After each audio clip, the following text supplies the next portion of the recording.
이번 국감은 윤석열 내란 잔재 청산의 국감입니다. 이재명 독재를 저지하여 내 삶을 지키는 국감이 될 수 있도록 최선을 다하겠습니다. 연휴 뒤 곧바로 국정감사 모드에 돌입한 여야. 민주당은 내란 청산과 개혁을 강조하면서 조희대 대법원장을 정조준했는데요. 국민의힘은 김현지 대통령실 제1부속실장에 대한 출석 요구로 맞받았습니다. 조희대 대법원장은 사법부의 수장으로서 국회에서 국민의 물음에 답해야 합니다. 김현지 비서관이 나오는 게 먼저 아닐까요? 국정감사, 국정이 잘 운영되고 있는지를 입법부가 들여다보는 제도죠. 하지만 최근 정치권은 누가 나오느냐로 신경전을 주고받고 있는데요. 다가오는 3주간의 국정감사, 여야의 강대강 대치는 어디까지 이어질까요? 이제 주말 지나면 이재명 정부 첫 번째 국회 국정감사가 시작됩니다. 오늘부터 벌써 양 당은 국감 모드가 시작됐다라고 해도 과언이 아닙니다. 김진욱 의원님, 민주당은 내란 잔재 청산하겠다라고 국감의 어떤 목표를 밝혔는데 구체적으로 어떻게 하겠다는 계획입니까? 네, 지금 당에서는 이번 국감이 비록 여야가 바뀌어서 저희 민주당이 그 여당의 입장이긴 하지만 예. 야당의 자세로 국감에 임하겠다 이런 마음을 갖고 있습니다.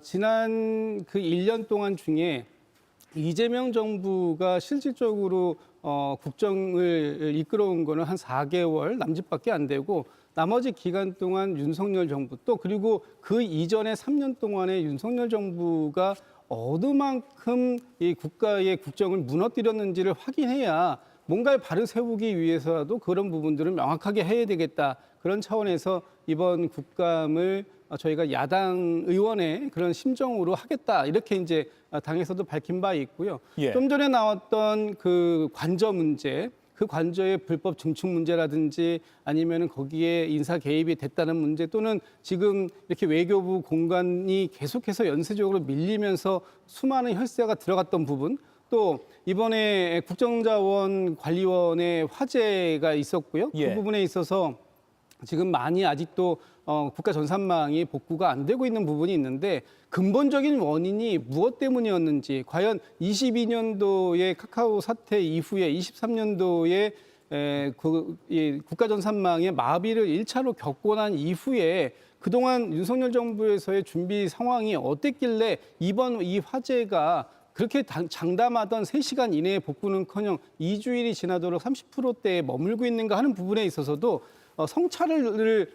저희도 성찰을 해야 되겠습니다만 예. 그동안 역대 윤석열 정권에서의 어떤 무능한 부분이 있었는지 준비가 부족했던 부분이 있었는지 이런 부분들에 대해서 명확하게 해야 할 부분이 있다. 그리고 이제 좀 전에 나왔던 법사위 문제도 이번에 이제 저희가 한번 확실하게 들여다봐야 될 부분이 있다라는 겁니다. 특히 조희대 대법원장께서 왜 직접 어떤 대선에 개입하려고 했다라는 의혹을 받으면서까지 그렇게 무리하게 그 이재명 대표 당시 대표에 관련된 그 사건을 처리하려고 했었는지에 대해서도 분명한 입장을 밝혀야 되고요. 그리고 지금 조희대 대법원장에게 2번의 그 기회를 청문회를 통해서 드리려고 했었습니다만 그 기회 동안 한 번도 나오셔서 어떠한 입장을 밝히지 않았던 부분에 대해서도 이번 국감을 통해서 정확하게 따져 묻겠다라는 것이 저희 민주당의 입장이다 이런 생각을 갖고 있습니다. 예.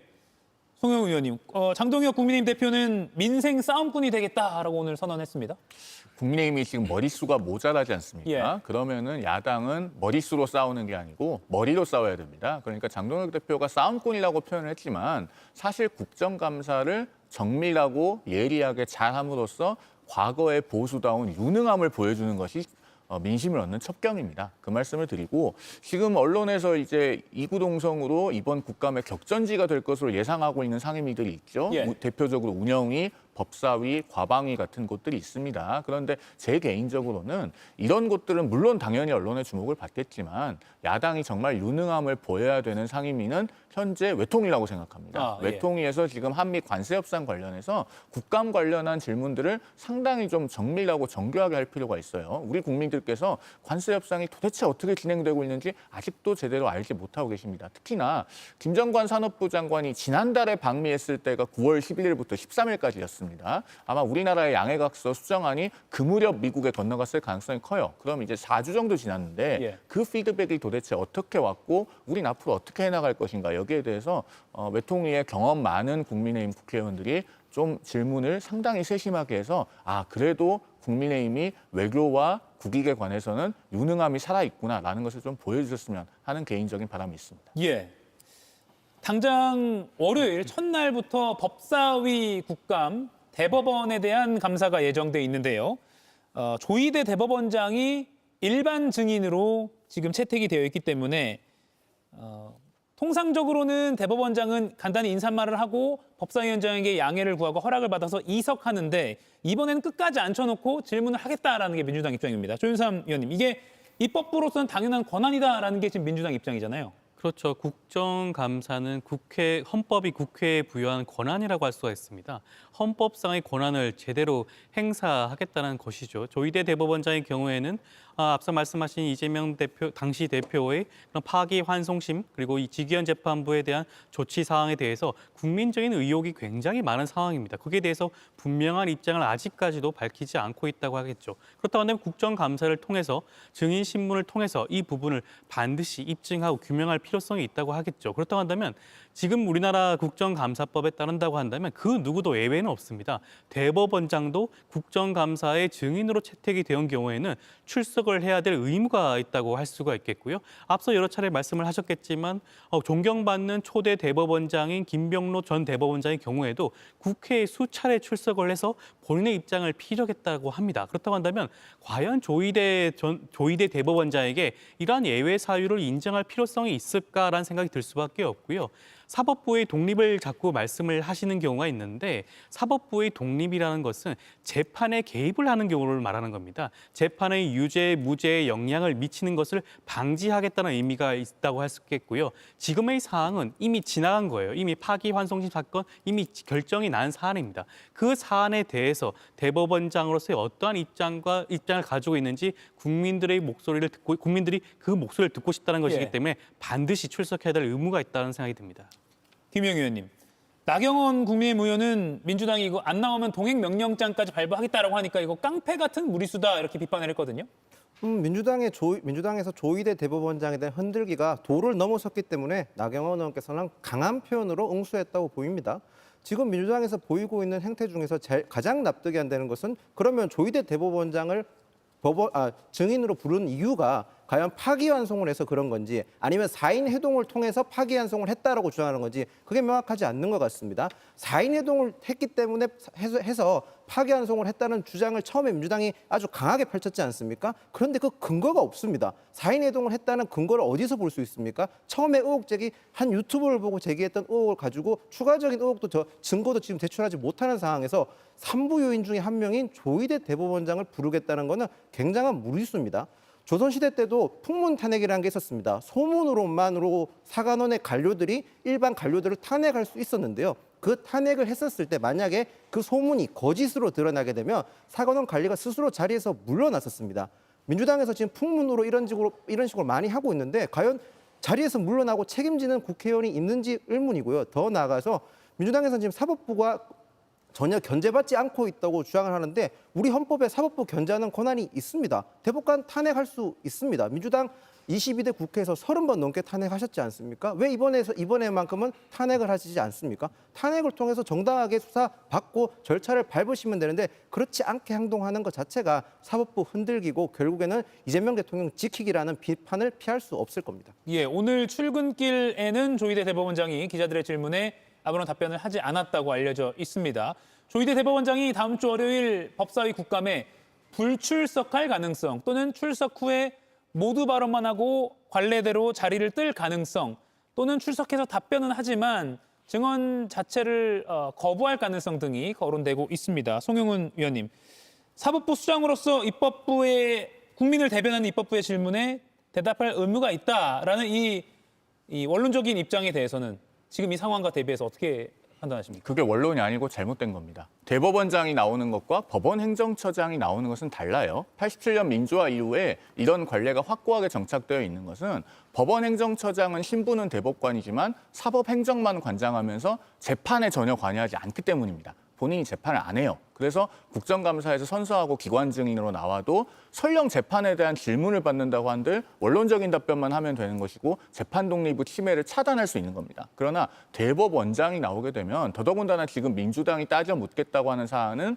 조희대 대법원장이 전원합의체 장으로서 주관했던 사건이고 파기환송심으로 내려가서 아직 끝나지도 않은 계속 중인 사건입니다. 그것에 대해서 대법원장에게 따져 묻겠다고 하는 것은 명백하게 재판 독립을 침해하는 겁니다. 그리고 조금 전에 그래픽에 역대 대법원장 3명이 국회에 출석했던 적이 있다고 나와서 제가 한 말씀 덧붙이면 민복기 대법원장은 유신 시절의 대법원장입니다. 당시에 다수당은 공화당과 유신정우회죠. 그러면 그 시절의 선례를 따르겠다는 건지 민주당에 여쭤보지 않을 수가 없고 조진만 대법원장은 박정희 정부 때 법원 독립을 흔들지 말라고 저항하다가 사표 내신 분입니다. 그다음에 조금 전에 조현산 변호사님께서 김병로 대법원장이 국회 출석한 사례가 여러 번 있다고 하시는데 그건 제가 정확하게 알고 있으니까 자세히 말씀을 드리겠습니다. 우리나라 법원조직법이 1949년 9월에 만들어집니다. 김병로 대법원장이 헌법이 제정되고 정부가 수립되고 나서 대법원장으로 선출은 됐지만 법원의 하부 구조는 만들어지지 않았을 때예요.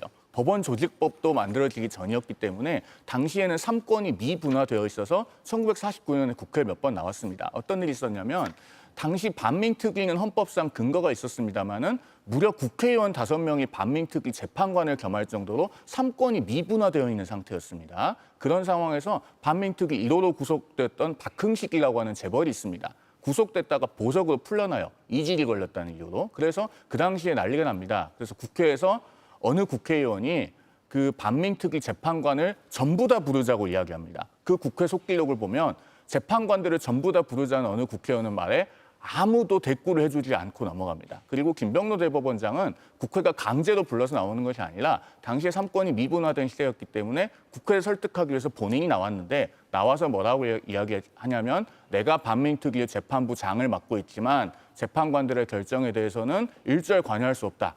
이렇게 얘기합니다. 그리고 민법이나 형법을 제정하는 과정에서 1950년대에 국회에 나왔고 1951년에 국회에 나왔던 일은 어떤 것이었냐면 당시에 전시 상황이었습니다. 대법관 정원이 9명이었는데 5명밖에 없었고 그중에 1명은 사고로 납치당해 있다. 이렇게 국회 속기록에 나옵니다. 예. 그래서 김병로 대법원장이 나왔던 겁니다. 그러니까 같은 것은 같게 다른 것은 다르게 평론하는 것이 중요하다라는 말씀을 드립니다. 예, 물론 이제 저희가 전례를 보여드렸지만 물론 당시 상황이긴 있습니다. 다만 전례를 차치하고서라도 지금 대법원장 본인에 대한 의혹을 또 국민들을 제기하고 있고 또 민주당이 제기하고 있기 때문에 본인이 나와야 된다. 이번에는 법원 행정처장이 아니라 본인이 나와야 된다라는 목소리가 거센 상황이긴 한데 또 반대로 김준욱 의원님. 너무 민주당이 좀 세게 나가니까 이거 역풍 부는 거 아니야? 라는 우려도 당내에서 좀 나오긴 하거든요. 글쎄요, 뭐 그런 우려도 일부 있을 수 있다고 봅니다만 지금 중요한 건 국민의 대표가 사법부의 수장에게 지금 사법부의 수장으로서의 역할뿐만 아니라 대선에 개입하려고 하는 행위를 왜 했는가 그런 의혹에 대해서 묻고자 하는데 국민의 대표가 묻지 못하는 존재로 저에게 규정된다면 새로운 사법 영역을 만들겠다라는 겁니까? 그러면 국민들이 직접 선출한 권력이 묻지도 못하는 새로운 성역으로 존재한다면 그 부분에 대해서 과연 어떤 견제가 가능할 것인가? 삼권 분립이라는 것은 서로가 서로를 견제할 수 있다라는 측면에서 필요한 것인데 과연 사법부의 견제 기능 누가 가져야 되는 겁니까? 국민이 갖지 못한다면 그 사법부는 앞으로 어디로 가겠다는 것인지 답해야 될 것입니다. 다음 주 월요일입니다. 법사위 국정감사 조희대 대법원장이 출석할지 주말 사이에도 내내 정치권이 이 문제로 아마 좀 시끄러울 것 같습니다. 또 다른 쟁점, 김현지 대통령실 제1부속실장입니다. 김용희 의원님, 15일에 운영위가 열리면 이날 바로도 채택이 될 수도 있는 거잖아요. 그렇죠. 지금 근데 민주당이 워낙 의석수가 다수기 때문에 상임위에서 증인 채택을 해줄지는 의문입니다. 저희 정치권에 이런 격언이 있죠. 숨기는 자가 범인이다. 지금 김현지 부속실장에 대해서는 이 격언이 딱 맞는 것 같습니다. 사실 총무비서관이 국회 상임위에 출석한 것은 지극히 당연한 일이었고 크게 언론에 주목받을 일이 아니었습니다. 그런데 민주당에서 긁어 부스럼을 맞는 형태가 돼버렸죠. 거기다가 지금 부속실장으로 넘어갔지만 충분히 또 출석해야 될 사유가 생겼지 않습니까? 최근에 이재명 대통령 일정 관련해서 구체적인 저희가 국민께서 구체적으로 궁금해하는 부분이 있기 때문에 그런 점까지 부속실장은 대통령의 일정을 가장 잘 알고 근거리에서 수행하기 때문에 가장 잘하는 사람이 부속실장입니다. 그렇기 때문에 또 출석해야 될 명분이 생겼습니다. 유독 김현지 부속실장한테만 오비락 같은 공교롭고 우연의 우연이 겹치는 것을 국민께서는 의구심을 가지고 출석해서 당당히 밝혀라고 말할 수 있는 상황이라고 생각을 합니다. 오늘 김병기 민주당 원내대표가 기자들을 만나서요. 김현지 부속실장 증인 채택과 관련해서 이렇게 입장을 밝혔습니다. 김현지 지금 부속실장이 총무비서관으로 보임될 당시에 굉장히 무슨 문제가 있었어요. 그렇다면 그건 고려해 볼 수 있는데 그런 문제가 없었다고 하는데 불러야 되나요? 저희가 운영위원회가 개최될 예정인데 그때 이제 증인 채택할 예정인데요. 철저히 원칙에 따라서 결정하겠다. 이거 관련해서 개인 의견들이 나오고 있는데 그 개인 의견들은 고려할 필요 없습니다. 굳이 논란이 없는데 불러야 되냐, 이거 정쟁용 아니냐라는 입장인데요. 정쟁용이 아니죠. 민주당에서는 지금 어떤 논리를 펼치고 있냐면 현 보직은 부속실장이기 때문에 나올 필요가 없다는 겁니다. 그리고 김현지 전 총무비서관이 총무비서관 일대일들도 현 보직자에게 물어보면 된다. 지금 그런 논리인 걸로 보여요. 그러면은 자, 민주당이 선택을 하셔야 됩니다. 그 논리대로면은 김현지 부속실장이 경찰에 나가야 됩니다. 왜? 민주당이 지금 주진 의원 등을 이른바 잃어버린 48시간 의혹과 관련해서 허위사실 유포했다고 고소한 상태죠. 그게 허위사실인지 여부를 수사기관이 가리려면 이재명 대통령이 당시 그 화재가 발생한 이후에 약 48시간 동안 어떤 일정을 소화했는지 분초 단위로 확인을 해야 됩니다. 그걸 누구에게 물어봐야겠습니까? 대통령을 가장 기근거리에서 보좌하는 부속실장의 일정을 가장 잘 압니다. 그런데 그 예능을 녹화했다고 하는 날은 9월 28일이잖아요. 그 날짜까지는 김현지 전 총무비서관은 부속실장이 아니었어요. 그러나 민주당의 논리대로 하면 그것도 현 보직자에게 물어보면 가장 잘 알 수 있다는 것 아닙니까? 그 논리대로 하면 경찰이 김현지 부속실장을 불러야 돼요. 그러니까 민주당의 논리를 관철해서 그러면 국감에는 김현지 전 총무비서관을 부르지 않고 대신에 경찰에 출석시키는 것이 낫겠습니까? 아니면은 그 논리를 다시 뒤집어서 역대 관례대로 국회는 나오고 대신에 경찰에는 전 부속실장이 나가서 조사를 받는 게 맞겠습니까? 민주당에서 한번 판단해 보시기 바랍니다. 예. 김진욱 의원님, 김병기 원내대표가 원칙대로 할 거다라는 입장도 밝히긴 했어요. 어떻게 좀 정리를 해야 됩니까, 민주당 입장? 그래서 지금 민주당에서 최종적으로 그 운영위를 통해서 얘기하시겠습니다만 지금까지 나오는 상황을 보면 이렇게 김현지 실장에 대해서 국민의힘이 과도하게 스토킹에 가깝게 지금 이렇게 김현지 실장을 불러내려고 하는 이유가 너무나 명약관화하다. 지금 김현지 실장에 대해서 대통령 비서실의 총무비서관 시절의 일을 묻겠다라는 것이 아니라 지금 김현지 비서관을 통해서 대통령을 공격하겠다라는 어떤 정쟁용 소재로 김현지 비서관을 활용하겠다라는 이런 입장을 명확하게 보이고 있는데 그 과정 속에서 과연 그 여당이 여기 있으니까 이 사람 데려다가 그러면 마음대로 하세요라고 내줄 수 있겠습니까? 저는 그렇게 판단하는 것 자체가 좀 말이 안 된다고 보여지기 때문에 아마 김병기 원내대표의 원칙대로 하겠다라는 것은 현 보직에 따른 방식을 가겠다 이렇게 뭐 얘기한 것으로 해석해 보입니다. 예. 오늘도 치열하게 네 분과 토론이 이어졌는데요. 저는 마스 토론으로 또 이동을 해보도록 하겠습니다. 네 분과는 다음 주에 또 뵙겠습니다. 고맙습니다. 이가혁 라이브를 시청해 주셔서 고맙습니다. 이가혁 라이브는 평일 오후 5시 TV와 유튜브로 실시간으로도 함께 하실 수 있습니다.